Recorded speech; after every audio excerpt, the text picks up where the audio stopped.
O ensino híbrido já existia. O que foi que aconteceu, então?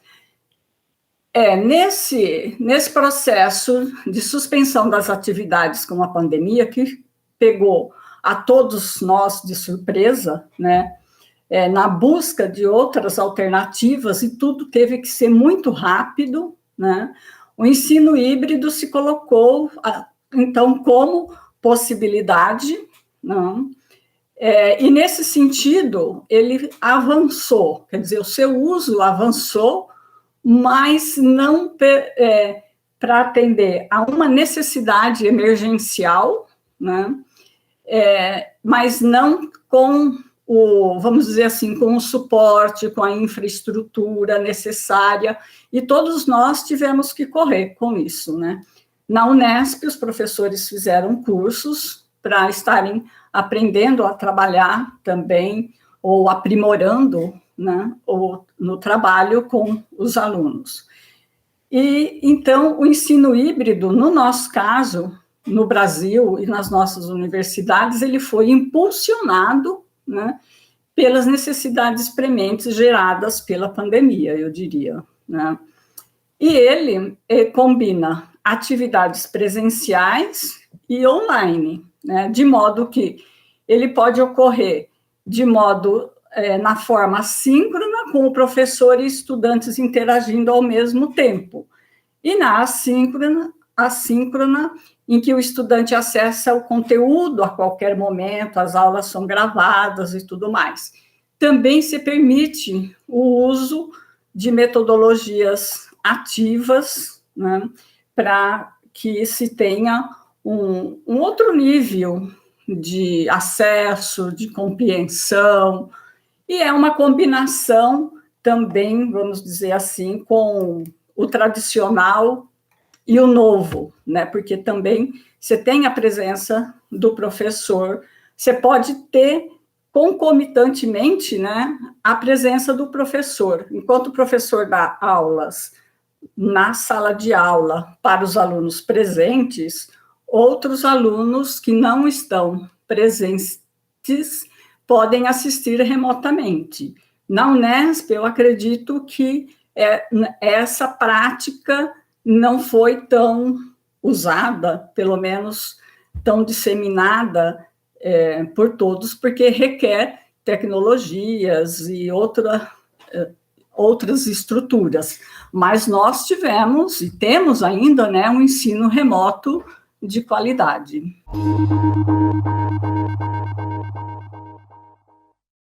Eu acredito que daqui para frente, né, essa modalidade de ensino, o remoto, ele vai avançar mais. As nossas universidades são muito morosas para fazer grandes transformações, e nesse quesito do remoto, à distância, há ainda, né, uma certa resistência, eu diria. Mas é importante que nós passemos a olhar que, hoje em dia, com o retorno das aulas, não é aquele retorno, nós não vamos voltar ao patamar de antes da pandemia. Por quê? Porque os alunos, eles tiveram outros aprendizados, inclusive sozinhos, fazendo suas buscas, né?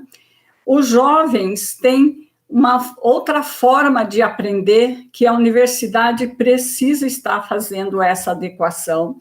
As crianças já aprendem de um modo diferente, então a universidade precisa estar tendo esse olhar, né?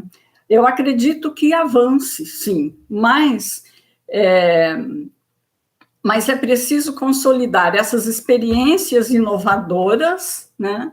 E a convivência com certas tradições, eu diria, da universidade, né? Por exemplo, do que eu estou falando? Nós temos que continuar formando alunos da pós-graduação, precisamos, né, de docentes contratados nas universidades, de modo presencial, para o desenvolvimento do ensino, da pesquisa, da extensão.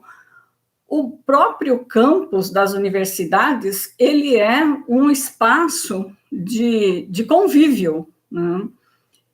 Então, e de aprendizados muito rico, né? Que é a convivência nos espaços abertos, nos refeitórios, nas bibliotecas, no trânsito. Então, esse espaço da universidade, ele precisa ser retomado. Então, o que pode ser feito também, eu acho que vai haver um leque maior de oferta de disciplinas, né? De compartilhamento de disciplinas entre um campus e outro, né? Para que, então, a mesma disciplina ofertada num campus X, ela seja, os alunos possam, de outra unidade, possam receber esse conhecimento também. Então, eu tenho a impressão que os docentes, eles estão mais, eu diria assim, mais soltos e com maior autonomia para estarem pensando também o ensino e o aprendizado para além da aula expositiva somente, né? Mas pensando de um modo mais criativo, como passar esse conhecimento para os alunos, como que esses alunos vão incorporar isso e tudo mais. Eu acredito que, então, nós podemos, assim, desde que haja também eu diria, uma política, um trabalho na universidade que seja propositivo nessa combinação de diferenças que eu tratei.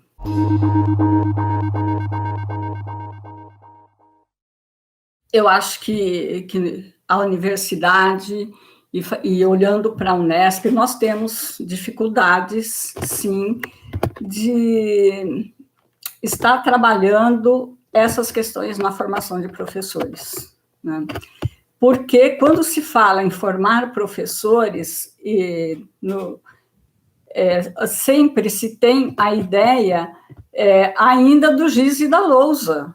Eu recentemente participei de um evento, né, para discutir a deliberação 02/2017 de formação de professores, e o grupo estava muito resistente, né?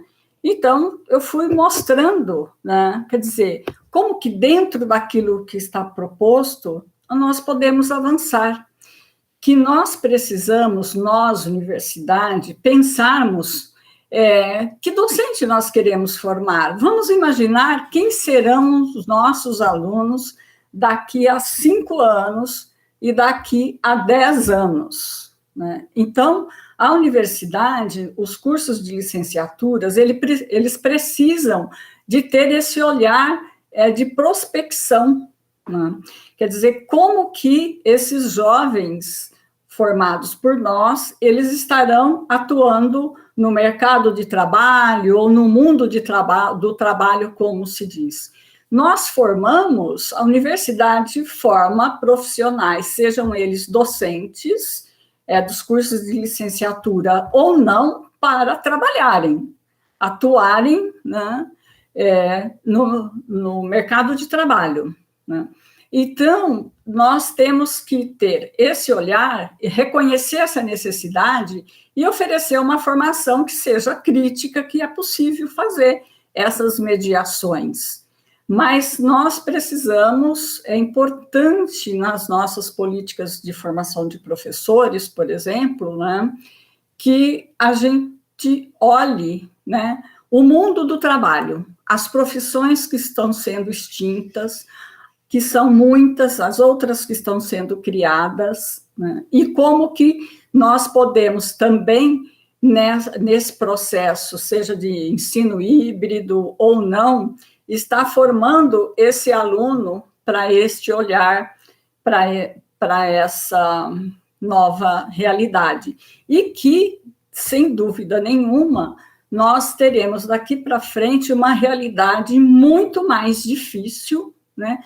Muito mais exclusiva no sentido da não inclusão, né, de alunos, de profissionais, e com várias outras dificuldades políticas, né, que o Brasil está lidando com as políticas que estão postas, com o desmonte que está acontecendo de várias políticas públicas de qualidade que nós tínhamos. Então, acho que nós temos, a par da necessidade da mudança e da inovação, o enfrentamento com essas questões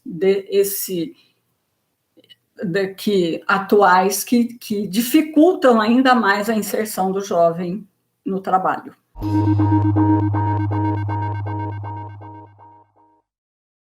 Quando se fala em modelo disruptivo, não é só na educação, obviamente, mas na tecnologia, no mundo do trabalho e tudo mais. Então, por exemplo, se os pagamentos, né, feitos puramente eletrônicos e substituírem o papel moeda, né, os bancos e agências se tornarão obsoletos. De certo modo, nós já estamos vivenciando isso, né? Quer dizer, poucas pessoas vão ao banco, você faz tudo à distância, né? Então, vai surgindo uma nova cadeia de movimentos e de um fazer, né? E que vai substituir uma cadeia e uma valoração anterior, né? As inovações híbridas, elas podem ser facilmente confundidas também com inovações disruptivas, né? Porque ambas têm tecnologia disruptiva, né? Agora, pensarmos numa educação disruptiva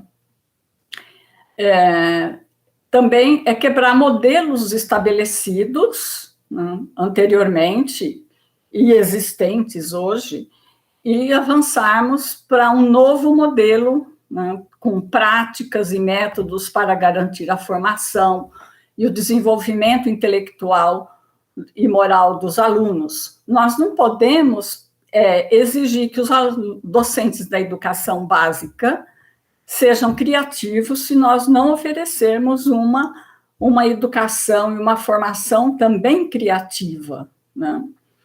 E a outra questão que se coloca também para uma educação disruptiva, que nós já falamos aqui de certa maneira, nesse processo de preparação e formação do futuro profissional e nosso aluno, como lidar com as novas demandas educacionais e como pensar esses alunos a fazerem escolhas, né? Quer dizer, várias mudanças, né, têm ocorrido nesse sentido, já com o novo ensino médio, por exemplo, né, que leva preparar o aluno para esse pensar, para essas escolhas, como que ele vai escolher, já tem toda uma proposta também de como esse aluno que está no ensino médio, ele pode fazer suas escolhas, né? Eu acho isso positivo, acho isso muito bom, no sentido de que também, quando não se trata, tudo não deve partir somente do professor, mas deve partir dele, e na medida em que ele também envolva os alunos nesse pensamento e na sua reflexão, no sentido do aluno também poder pensar sobre si mesmo, o que ele está fazendo, sobre suas escolhas, porque ele terá que fazer escolhas, né? E cada vez mais, escolhas que demandam também uma concorrência muito alta, né? Então, eu acho que nós já estamos passando, de certo modo, por um processo disruptivo, que a extensão dele daqui para frente depende de várias questões, né? Também da proposição de políticas, também do acompanhamento que a universidade e o suporte que a universidade dá. Enfim, eu acho que são várias questões que elas não ocorrem de modo tão simples e tão fácil. Eu acho que demandam muitas reflexões, muito fazer, muita paciência nesse momento de retomada.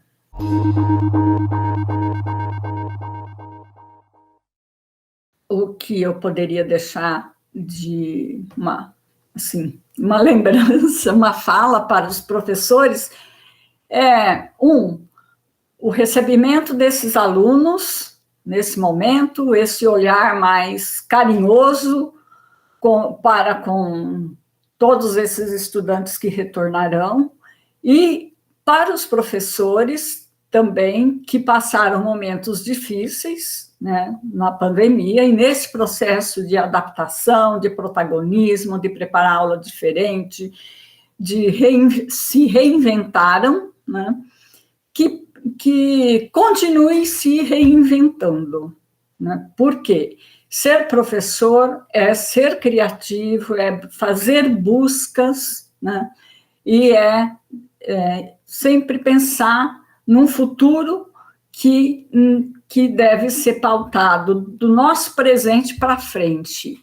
O nosso passado, né, seja como alunos, como professores que temos, aí, sei lá, 30 anos de docência, ele é um passado que foi importante para a nossa construção, para o nosso processo, mas que daqui para frente nós temos que olhar essa moçada, essa criançada, e precisamos ser mais, né, prospectivos e ativos mesmo. E desejo que todos se saiam bem no seu trabalho.